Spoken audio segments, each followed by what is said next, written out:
everybody. Welcome to Food Freedom Confidence Discussion, episode number 15.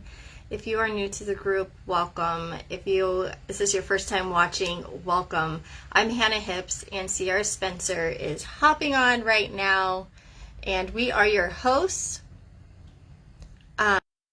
Discuss 15, which is all about misconceptions about intuitive eating, aka food freedom, and your health. So we're going to discuss some common things that kind of stop us from stepping into leaving diets behind, stepping into true food freedom. So there's common thoughts. Like when you think of food freedom, what is the first thing you think of? Do you think of a buffet of food and you eating everything in sight and looking like Jabba the Hutt?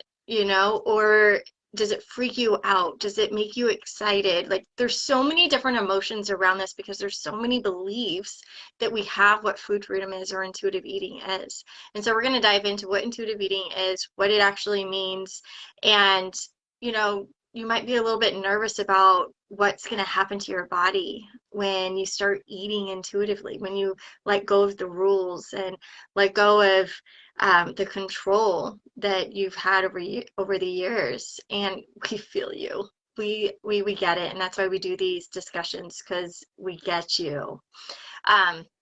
We had the same fears, and so did so many others who have joined us in our empowered eating programs.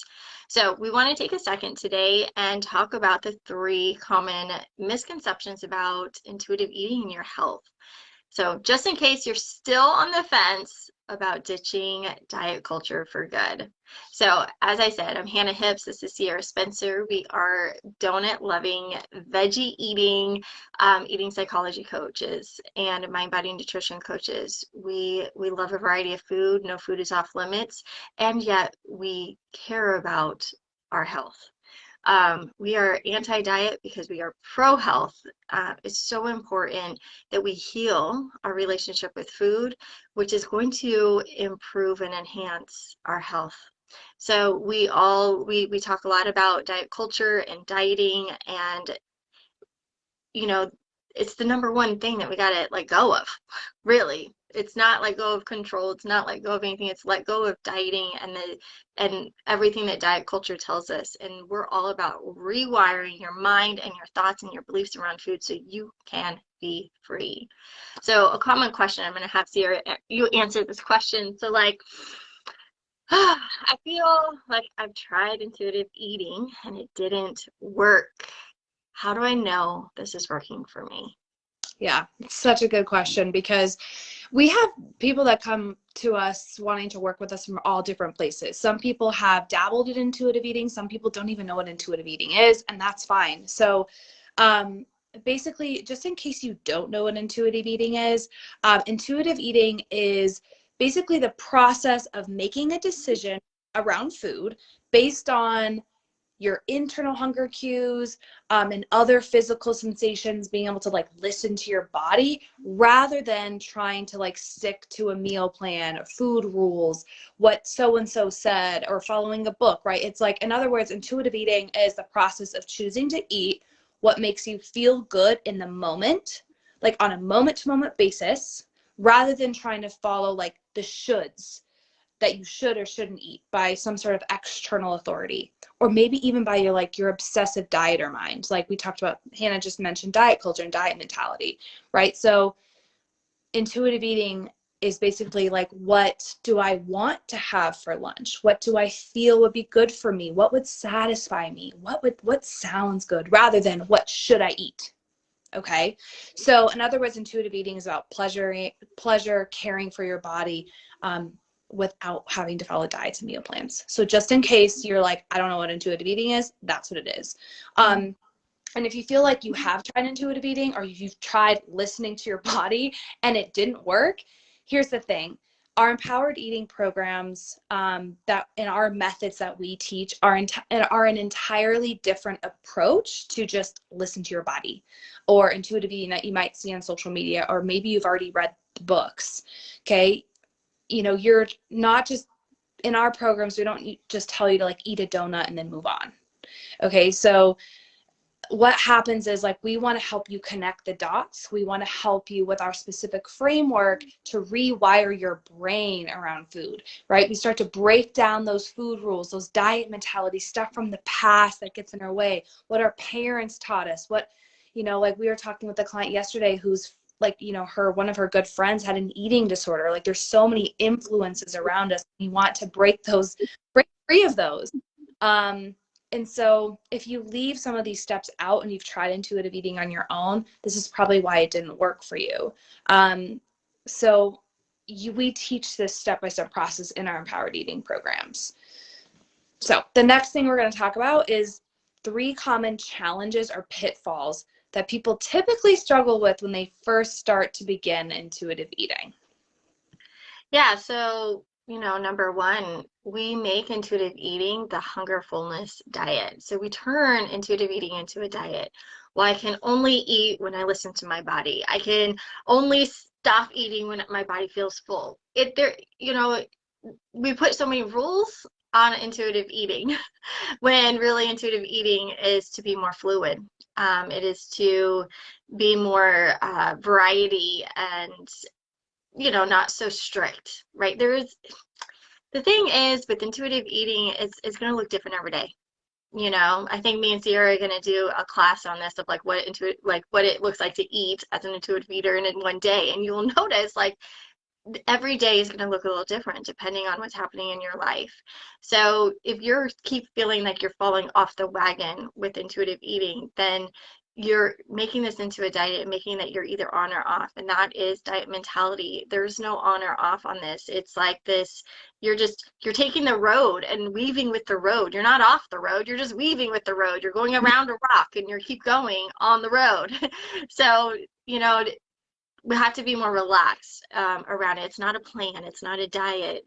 And when we're coming off diets, it's hard not to attach to that and make it into a diet. So true. Yeah. So if you feel like you're off track, you're probably still stuck in diet mentality. If you describe your eating as on or off track, or I need to get back on track, you're probably stuck in diet mentality, which is keeping you in the pattern of overeating, binge eating, emotional eating, right? So this is a very short synopsis, so we go way more in depth and in detail to help you with this in our programs. But the second common challenge we see with people when they start trying to be more of an empowered eater or start intuitive eating is a lot of times people underestimate their hunger. So this is a tricky one, but a lot of times it's very, very, very normal to want and to need to get very full when you're recovering from restriction or weight suppression. So meaning if you've been on a lot of diets, you've done a lot of 30-day challenges, you've done a lot of cleansing, your body finally gets to this place of like, I'm ready to listen to my body now. And you feel like you're hungry all the time or you really want to get really full. Absolutely, totally normal. Your body may legitimately need much more food than your definition of acceptable fullness might suggest, right? I know for me, I used to be afraid. I used to be afraid of getting too full. Like if my stomach felt full or bloated, I would go into total panic and freak out mode. And I would probably restrict the next meal, or I would try not to eat too much the next day. And what happens is that just keeps you in a cycle. So we will help you break that cycle and help you through the emotional process of what your body's going to do in order for your metabolism to heal. Yeah, and then number 3, it's we use intuitive eating to try to control our weight. Or you believe that like I'm never gonna binge again, I'm never gonna overeat or emotional eat again. And believing that it's gonna like just for similar reasons why the other pitfalls it didn't work, it's because it's all diet mentality. We are human. Me and Sia were talking about this earlier today. Like I still overeat. I still feel like I binge sometimes, but it looks completely different. It feels completely different. I feel differently about myself. I have no guilt. I have no shame about it. It's like it feels completely different and looks different. So when we make intuitive eating into a way that like, well, maybe if I just eat perfectly the way I listen to my body, then I'll lose the weight. And we're trying to manipulate what intuitive eating really is. And that's all diet mentality. So we're here to help break away the diet mentality and really get to the core, the meat of what intuitive eating is, what it is to listen to your body. That's why we bring in eating psychology and mind body nutrition, because all of that is rewiring your brain. Like Sierra was saying, it's like rewiring your brain. It's tuning into your body. It's using principles to learn how to eat in optimal health. So whatever you're eating, you are getting all the nutrients from it. You're helping your metabolism, not hurting your metabolism. You're helping your calorie burning, not hurting your calorie burning. And that's like the main focus, is to work on that. Yeah.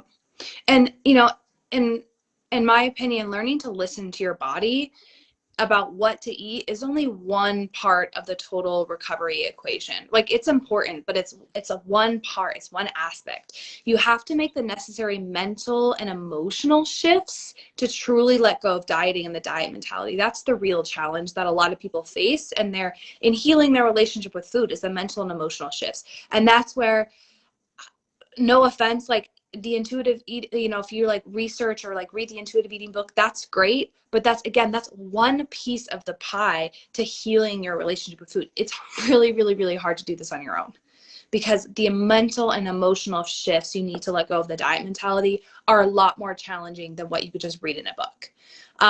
So if you're feeling like, I don't know what I'm doing wrong, I feel like I'm trying to eat intuitively, or I'm trying to listen to my body, but I keep binge eating, or I keep overeating, or I'm still emotionally, I'm still obsessed about food, I'm still thinking about my weight all the time, you're probably still struggling with unhealthy attitudes about food or your weight, or you're still trying to use intuitive eating as a form of weight or food control. So again, the dieting mentality is complex, and it can take many different forms, like we talked about today, those 3 pitfalls. And if you're struggling with overeating, binge eating, emotional eating, or chronic dieting, or feeling like obsessed about food, you are definitely going to want to check out our Empowered Eating membership. So our Empowered Eating membership is the first step in this process of starting to heal your relationship with food. Now, if you're ready to dive all the way in, like some of our clients, you would go straight to like one-on-one coaching, and we get like rocking and rolling right away, and you start seeing results right away. But if you're still a little bit nervous, definitely the Empowered Eating membership is the first place to start to rewire your brain around food, so you can actually start healing your metabolism and your mindset. So if you are interested in any of those things, or you're wanting to take the next step into healing your relationship with food, and you want to just be able to be an intuitive eater, an empowered eater, and feel good, just comment below. Me and Hannah and I will send you a private message. So we look forward to continuing to talk with you guys about how to become an empowered eater and food freedom. And so if you have questions, or if you want to learn more about what we do and how we can help you, again, just comment below me, and we'll send you a private message. Yes, so thanks for joining us today. As always, we appreciate you guys. We are here.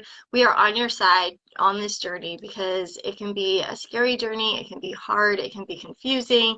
And we want to take out the confusion and make this a lot easier and simple for you than it was for us trying to navigate so much. So thanks for joining us today, and we will see you next week. Have a great day.